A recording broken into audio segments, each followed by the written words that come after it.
दोस्तों नमस्कार। जेपी भाई न्यूज़ रामगढ़ यूट्यूब चैनल में आपका हार्दिक स्वागत है।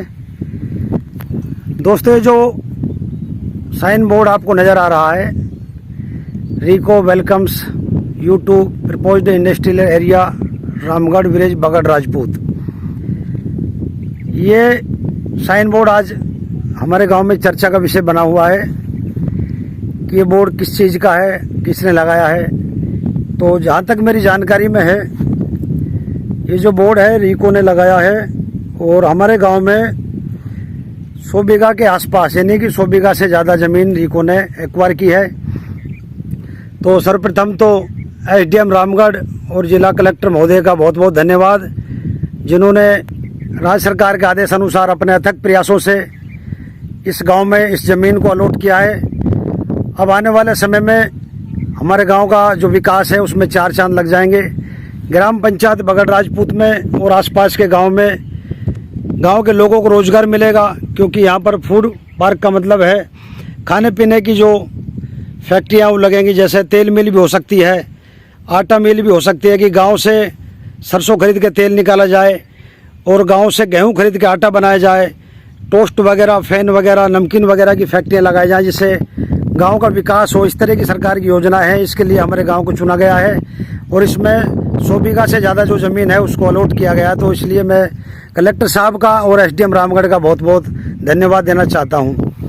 और साथ ही एसडीएम साहब रामगढ़ से एक विशेष आग्रह भी है और निवेदन भी है कि जब भी आप इस गाँव में आए विजिट करने के लिए, ज़मीन को देखने के लिए, पैमाइश करने के लिए, क्योंकि आपके एक दो चक्कर तो इस गाँव में लगेंगे ही, तो आपसे एक हाथ जोड़कर विशेष निवेदन है कि ये जो सामने आपको ज़मीन दिख रही है, इस नाले के बिल्कुल सामने ये हजारों बीघा के आसपास बगड़ राजपूत में ज़मीन है, जिस पर गांव के दबंगों का कब्जा है और ये सारी रिकॉर्ड में, रेवेन्यू रिकॉर्ड में गोचर भूमि है।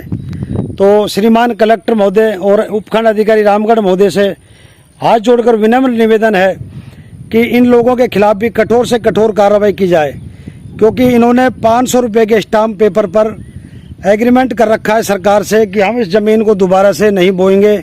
और उसके बाद भी इन्होंने सरकार से वादा खिलाफी की है, क्योंकि पिछले साल भी कुछ दबंगों ने भी इस ज़मीन पर कृषि की थी। और यदि इस ज़मीन पर ये लोग कृषि करेंगे तो इधर मैं आपको सामने दिखाना चाहता हूँ कि कितनी भेड़ बकरियाँ और गाँव के जो पशु हैं, चरवाहे हैं, जिनका जीवन यापन ही पशु चराने से होता है, उनको बहुत बड़ा संकट आता है। जंगली जानवरों को बड़ी परेशानियां आती हैं। अब भी देखिए श्रीमान, इस खेत को भी जोत रखा है, इस सारी पूरी ज़मीन को जोत रखा है दबंगों ने। और ये इतने बड़े दबंग हैं कि इनके सामने गांव में कोई बोलता नहीं है और ये आपराधिक प्रवृत्ति के लोग हैं। या तो इस ज़मीन पर इन दबंगों ने कब्जा कर रखा है, या फिर इनके नुमाइंदे हैं जो इनके यहाँ नौकरी करते हैं, उनके द्वारा इस ज़मीन पर अपना चेहरा छुपाने के एवज में उन गरीब लोगों से कब्जा करवा रखा है। एक पीछे उनका चेहरा होता है दबंगों का।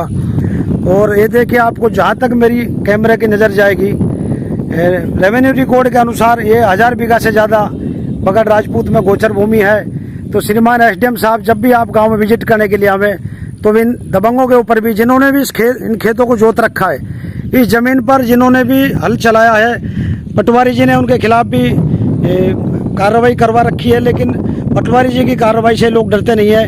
कलेक्टर साहब, जब भी आप गांव में विजिट करने के लिए आवें तो इन दबंगों के खिलाफ भी कार्रवाई करने का कष्ट करें, ऐसा मेरा आपसे निवेदन रहेगा। और आपने हमारे गांव में फूड पार्क के लिए ज़मीन अलॉट की है, इसके लिए आपका पूरे गांव की तरफ से बहुत बहुत धन्यवाद।